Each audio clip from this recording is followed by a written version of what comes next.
മഴത്തോരു മുൻപിലെ പുത്തൻ സ്റ്റോറിയിലേക്ക് ഏവർക്കും സ്വാഗതം. ഈ സ്റ്റോറി ഇഷ്ടപ്പെടുവാണെങ്കിൽ സബ്സ്ക്രൈബ് ചെയ്യണേ, അതുപോലെ തന്നെ ലൈക്ക് ചെയ്യാനും ഹൈപ്പ് ചെയ്യാനും മറക്കല്ലേ. അങ്ങനെ ഓമനക്കുട്ടൻ കാര്യങ്ങളൊക്കെ പറഞ്ഞ് ശരണ്യയുടെ അച്ഛൻ അറിഞ്ഞ് അലീനയെടുത്ത് എല്ലാ കാര്യവും ശരണ്യ പറഞ്ഞിട്ടുള്ള കാര്യം അറിഞ്ഞ് ശരണ്യയുടെ അച്ഛൻ വന്ന് ശരണ്യയുടെ അടുത്ത് ചോദിക്കുകയാണ്, ഓമനക്കുട്ടൻ പറഞ്ഞത് ശരിയാണോ? നീ എല്ലാ കാര്യവും അലീനയോട് പറഞ്ഞോ എന്ന് ചോദിക്കുകയാണ്. അപ്പം ശരണ്യ ചോദിക്കുകയാണ്, എന്താ അച്ഛൻ ഉദ്ദേശിക്കുന്നത്? അല്ല, ആ ആ കുട്ടി ജോലിക്ക് ചെയ്യുന്ന ആ വീട്ടിലെ പയ്യൻ നിന്നെ ഒന്നും ചെയ്തിട്ടില്ല എന്ന് നീ പറഞ്ഞോ എന്ന് ചോദിക്കുകയാണ്. ഞാൻ പറഞ്ഞായിരുന്നു അച്ഛാ. നീ എന്തിനാ അങ്ങനെ പറഞ്ഞതെന്ന് ചോദിക്കുകയാണ്. അതല്ലേ അച്ഛാ സത്യം, പിന്നെ എന്തിനാ ഞാനത് പറയാതിരിക്കുന്നത് എന്ന് ശരണ്യ ചോദിക്കുകയാണ്. എന്തിനാ ഒന്നും ചെയ്യാത്ത ആ രോഹിത്തിനെ ബുദ്ധിമുട്ടിക്കുന്നത്? അവനെതിരെ എന്തിനാ ഞാൻ കേസ് കൊടുക്കുന്നത് എന്ന് ശരണ്യ ചോദിക്കുകയാണ്.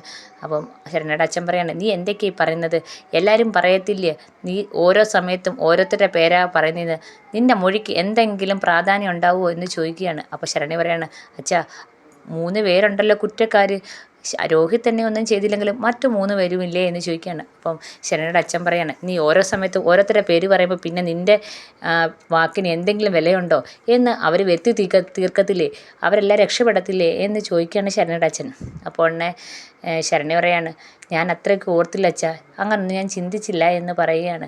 എന്നിട്ട് കുറേ നേരം ശരണ്യ ആലോചിച്ചിട്ട് പറയാണ്, നിങ്ങളാ കുറ്റക്കാർ ഇല്ലേ എന്ന് ചോദിക്കുകയാണ്. അപ്പോൾ ശരണ്യയുടെ അച്ഛൻ ഒന്നും മനസ്സിലാവുന്നില്ല. ആണുങ്ങളെല്ലാം കുറ്റക്കാരല്ലേ എന്ന് ചോദിക്കുകയാണ്. അപ്പം ശരണ്യയുടെ അച്ഛൻ ഒന്നും മനസ്സിലാവാത്ത പോലെ ഇങ്ങനെ നോക്കുമ്പോൾ പറയാണ്, അതുകൊണ്ടല്ലേ അച്ഛനും പറയുന്നത് തെറ്റ് ചെയ്യാത്ത ഒരാളെയും കൂടെ കുറ്റക്കാരാക്കണമെന്ന്. അപ്പം ആണുങ്ങളുടെ സ്വഭാവം എല്ലാം ഒരേപോലെ തന്നെ അല്ലേ എന്ന് ശരണ്യ ഇങ്ങനെ പറയാണ്. അപ്പോൾ ശരണ്യയുടെ സംസാരത്തിന് എന്തോ ഒരു മാറ്റം പോലെ ഉള്ളതുപോലെ തോന്നി. അപ്പോൾ ശരണ്യയുടെ അച്ഛൻ പറയാണ്, അതെല്ലാം മോളെ, നീ ഇങ്ങനെ അന്ന് 4 പേരുണ്ട്, ഇപ്പം അതിലൊരാളില്ല എന്നൊക്കെ ഓരോ സമയത്തും ഓരോന്ന് പറയുമ്പോൾ കേസ് അവർക്ക് അട്ടിമറിക്കാൻ എളുപ്പമാണ്, അവർ രക്ഷപ്പെട്ടു പോവും എന്ന് പറയാണ്. അപ്പോൾ ശരണ്യ വീണ്ടും പറയണം, അച്ഛാ ഞാൻ തെറ്റൊന്നും ചെയ്തിട്ടില്ലല്ലോ, ഞാൻ കള്ളത്തരവും പറഞ്ഞിട്ടില്ല. അന്നേ ഞാൻ പറഞ്ഞിട്ടുണ്ട് രോഹിത് എന്ന് പറയുന്ന ആ പയ്യൻ എന്നെ ഒന്നും ചെയ്തിട്ടില്ല എന്ന്. പക്ഷെ നിങ്ങളെല്ലാവരും കൂടെ നിർബന്ധിച്ചല്ലേ എന്നെ പറഞ്ഞത്. ഇപ്പോഴും ഞാൻ അത് തന്നെയാണ് അലീന ചേച്ചി എടുത്ത് പറഞ്ഞത്, രോഹിത് എന്നെ ഒന്നും ചെയ്തിട്ടില്ല. പക്ഷേ ബാക്കിയുള്ള 3 പേര് അവർ കുറ്റക്കാർ തന്നെയാണെന്ന് ശരണ്യ പറയാണ്. അപ്പോഴാണ് ശരണ്യയുടെ അച്ഛൻ പറയാണ്, അത് തന്നെയാണ് ഞാനും പറഞ്ഞത്. നീ ആ സമയത്ത് എല്ലാവരും പോലീസ് ഉൾപ്പെടെ പറഞ്ഞത് 4 പേരുടെ പേരാണ്. ഇപ്പോൾ അത് മാറ്റി 3 പേരുടെ പേര് പറഞ്ഞാൽ അത് എങ്ങനെ ശരിയാവും മോളെ? നീ ഓരോ സമയത്തും ഓരോ രീതിയാണ് പറഞ്ഞതെന്ന് അവർ വരുത്തി തീർക്കത്തില്ലേ എന്ന് പറയണം. എന്തായാലും വക്കീലിനെ കണ്ട് സംസാരിക്കണം. നീ അവളോടത്ത് പറഞ്ഞല്ലോ, ഇനി അവളെ ഈ കോളനിയിൽ കയറാൻ ഞാൻ സമ്മതിക്കത്തില്ല എന്ന് പറയാണ്. അപ്പോൾ ശരണ്യ പറയാണ്, അതിന് അലീന ചേച്ചി എന്ത് ചെയ്ത്? അലീന ചേച്ചി എന്നോട് ഈ കാര്യങ്ങളൊന്നും ചോദിച്ചിട്ട് പോലും ഇല്ല. ചേച്ചി അതൊന്നും ഓർക്കണ്ടെന്ന് മാത്രമേ പറഞ്ഞിട്ടുള്ളൂ, ഞാനാണ് ഈ കാര്യം അങ്ങോട്ട് പറഞ്ഞിട്ടുള്ളത് എന്ന് പറയണം. അപ്പോൾ ശരണ്യയുടെ അച്ഛൻ പറയാണ്, എന്തായാലും ഇനി അവളെ ഞാൻ ഈ കോളനി കയറ്റാൻ സമ്മതിക്കത്തില്ല. അവൾ ഈ കാര്യം എന്തായാലും അവിടെ പറഞ്ഞു കാണുമല്ലോ, പറയട്ടെ എന്ന് ശരണ്യ പറയുകയാണ്. അപ്പോൾ ശരണ്യയുടെ അച്ഛൻ പറയാണ്, നീ എന്തൊക്കെയാണ് ഈ പറയുന്നത്? അവിടെ ചെന്ന് പറഞ്ഞു കഴിഞ്ഞാൽ അവർ വെറുതെ ഇരിക്കുമോ? അവരുടെ മോനെ രക്ഷിക്കാൻ എന്തെങ്കിലുമൊക്കെ ചെയ്യത്തില്ലേ? അവൾക്ക് ഇതൊക്കെ അറിയാൻ വേണ്ടിയായിരിക്കും നിന്നോട് കൂട്ടുകൂടിയതും നിന്നോട് അടുപ്പം കാണിച്ചതെന്നൊക്കെ ശരണ്യയുടെ അച്ഛൻ പറഞ്ഞു കൊടുക്കുകയാണ് ശരണ്യ അടുത്ത്. അപ്പോൾ ശരണ്യ ഇങ്ങനെ ആലോചിച്ചിട്ട് പറയാണ്, അലീന ചേച്ചി അങ്ങനൊന്നും അല്ല എന്ന് പറയുമെങ്കിലും ശരണ്യയുടെ അച്ഛൻ സമ്മതിച്ചു കൊടുക്കുന്നില്ല. ശരണ്യയുടെ അച്ഛൻ അലീന അവരുടെ ആളാണെന്നും ഇതൊക്കെ അറിയാനാണ് ഇങ്ങോട്ട് വന്നതും അവളെ ഇനി ഇങ്ങോട്ട് കേട്ടത്തില്ലെന്നൊക്കെ പറഞ്ഞ് ഇങ്ങനെ വാശി പിടിച്ച് തന്നെ നിൽക്കുകയാണ്. ഈ സമയത്ത് ബാലചന്ദ്രൻ ആകപ്പാടെ ടെൻഷനിലാണ്, എന്ത് ചെയ്യണമെന്ന് അറിയത്തില്ല. കാരണം എങ്ങനെയെങ്കിലും രോഹിത്തിനെ രക്ഷപ്പെടുത്തിയെടുക്കണം. കാരണം രോഹിത്ത് തെറ്റ് ചെയ്തിട്ടില്ലെന്ന് ഉറപ്പായ സ്ഥിതിക്ക് ഇനി രോഹിത്തിനെ എങ്ങനെയെങ്കിലും രക്ഷപ്പെടുത്തിയെടുക്കണം എന്നുള്ളൊരു വാശിയിലാണ്.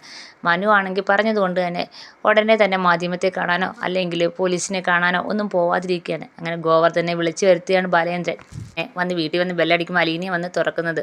അപ്പോൾ ഗോവർദ്ധൻ ചോദിക്കണേ, എന്താ ഇവിടെ എന്തെങ്കിലും പ്രശ്നമുണ്ടോ എന്ന് ചോദിക്കുകയാണ്. എന്താ അങ്കിളെ അങ്ങനെ ചോദിച്ചത്? അല്ല, എൻ്റെ അടുത്ത് പെട്ടെന്ന് തന്നെ ഇങ്ങോട്ട് വരാനാണ് ബാലേട്ടൻ പറഞ്ഞത്. കാര്യം എന്താണെന്നൊന്നും പറഞ്ഞില്ല, ഇവിടെ വന്ന് എന്നെ കണ്ട് സംസാരിക്കണമെന്ന് മാത്രമേ പറഞ്ഞുള്ളൂ. ഓഫീസ് കാര്യങ്ങൾ എന്തെങ്കിലും ആയിരുന്നെങ്കിൽ അത് അന്നേരേ പറഞ്ഞേനെ, വേറെ എന്തോ വിഷയമാണെന്ന് പറയാണ്. അപ്പം അലീന ഒന്നും മിണ്ടുന്നില്ല. എന്തായാലും അങ്കിള് ചെന്ന് അച്ഛനെ കാണും, അച്ഛൻ എന്താ പറയുന്നതെന്ന് അന്നേരം അറിയാമല്ലോ എന്ന് പറയുകയാണ്. ഞാൻ എന്തായാലും പോയി ബാലേട്ടനൊന്ന് കാണട്ടെ എന്നും പറഞ്ഞുകൊണ്ട് ഗോവർദ്ധൻ നേരെ മുകളിലേക്ക് കയറി ചെല്ലുകയാണ്. അങ്ങനെ മുറി ചെല്ലുമ്പോൾ ബാലേന്ദ്രൻ അവിടെ ഉണ്ട്. എന്താ ബാലേട്ട എന്നെ കാണണമെന്ന് പറഞ്ഞ് കാര്യം എന്താണെന്ന് ചോദിക്കുകയാണ്. അപ്പോൾ ബാലേന്ദ്രൻ പറയാണ്, ഗോവർദ്ധ ഒരു കാര്യം അറിഞ്ഞിട്ടുണ്ട്, അത് എങ്ങനെ മുന്നോട്ട് കൊണ്ടുപോകണമെന്ന് എനിക്ക് ഒരു പിടിയില്ല, അത് എന്തെങ്കിലുമൊക്കെ ആലോചിച്ച് ചെയ്യണം, എൻ്റെ തലയിൽ ഇപ്പോൾ ഒന്നും വരുന്നില്ല എന്ന് പറയാണ്. അപ്പോൾ ബാലേന്ദ്രൻ ഒക്കെ പറയുന്നിട്ട് ഗോവർദ്ധനൊന്നും മനസ്സിലാവുന്നില്ല. എന്താ കാര്യം എന്ന് പറ ബാലേട്ട എന്ന് പറയാണ്. അന്നേരം പറയാണ്, അത് അലീന ആ ശരണ്യയുടെ വീട്ടിൽ പോകുന്ന കാര്യം അറിയാലോ.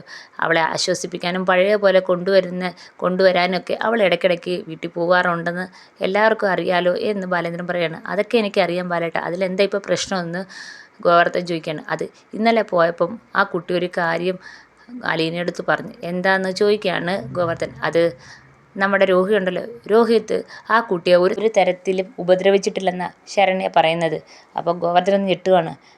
എന്നിട്ട് ആ കുട്ടി ഇത്രയും നാൾ അങ്ങനല്ലല്ലോ പറഞ്ഞതെന്ന് ഗോവർദ്ധൻ ചോദിക്കുകയാണ്. അപ്പം ബാലേന്ദ്രൻ പറയണം, അതാ ആ കുട്ടി ഈ കാര്യം പോലീസിനോടും മറ്റുള്ളവർക്കെല്ലാം പറഞ്ഞതാണെന്ന്, പക്ഷേ എല്ലാവരും കൂടെ പറഞ്ഞ് അവനെയും കൂടെ കുടുക്കിയതാണെന്ന് ശരണ്യ പറഞ്ഞെന്ന് അലീന എന്നോട് വന്ന് പറഞ്ഞെന്നുള്ള കാര്യം ബാലേന്ദ്രൻ ഗോവർദ്ധൻ്റെ അടുത്ത് പറയാണ്. ഗോവർദ്ധൻ ചോദിക്കുകയാണ്, അതെന്താ അങ്ങനെ ചെയ്തത്? ഒരാളുടെ ഭാവി നശിച്ചു പോകുന്ന കാര്യമല്ലേ, പിന്നെന്താ അവരങ്ങനെയൊക്കെ ചെയ്തതെന്ന് ഗോവർദ്ധൻ ചോദിക്കണം. അപ്പോൾ ബാലേന്ദ്രൻ പറയാണ്, അവർക്കതൊന്നും അറിയേണ്ട കാര്യമില്ലല്ലോ. അപ്പോൾ ഒരാളും കൂടെ ആ കേസിൽ പെട്ട് കഴിഞ്ഞാൽ ആ കേസ് അത്ര സ്ട്രോങ് ആവുമെന്നാണ് അവരൊക്കെ പറഞ്ഞെന്നുള്ള കാര്യം ശരണ്യ അലീനയുടെ അടുത്ത് പറഞ്ഞെന്ന്. മാത്രമല്ല അന്ന് തൊട്ടേ ആ കുട്ടി എല്ലാവരുടെ അടുത്തും പറഞ്ഞായിരുന്നു രോഹിത്തില്ലെന്ന്, പക്ഷെ ആരും അത് കേൾക്കാൻ തയ്യാറായില്ലെന്ന് ശരണ്യ പറഞ്ഞെന്ന് അലീന എന്നോട് വന്ന് പറഞ്ഞെന്നുള്ള കാര്യം ബാലേന്ദ്രൻ ഗോവർദ്ധൻ്റെ അടുത്ത് പറയാണ്. എന്തായാലും രോഹിത്തിനെ രക്ഷിച്ചെടുക്കണം.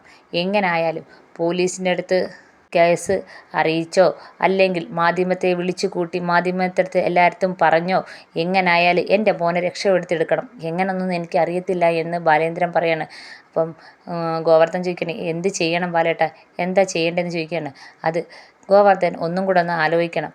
മാധ്യമത്തെ എല്ലാം വിളിച്ചു കൂട്ടിയിട്ട് ഈ കാര്യം പുറത്ത് പറഞ്ഞാലോ എങ്കിൽ ആ കുട്ടി കോടതി വന്ന് പറയണം. മാത്രമല്ല പോലീസ് സ്റ്റേഷനിൽ മാത്രം വന്ന് പറഞ്ഞാൽ പോരാ, കോടതിയിലും വന്ന് ശരണ്യ പറയണം രോഹിത്ത് ആ കുട്ടിയെ ഉപദ്രവിച്ചിട്ടില്ലെന്ന്. അങ്ങനെ പറഞ്ഞാൽ മാത്രമേ രോഹിത്ത് രക്ഷപ്പെടത്തുള്ളൂ എന്ന് ബാലേന്ദ്രൻ പറയാണ്. അതിപ്പോൾ നമുക്ക് എന്ത് ചെയ്യാൻ പറ്റുമെന്ന് ഗോവർദ്ധൻ പറയാണ്. ആ കുട്ടി മൊഴിമാറ്റി പറഞ്ഞാലോ?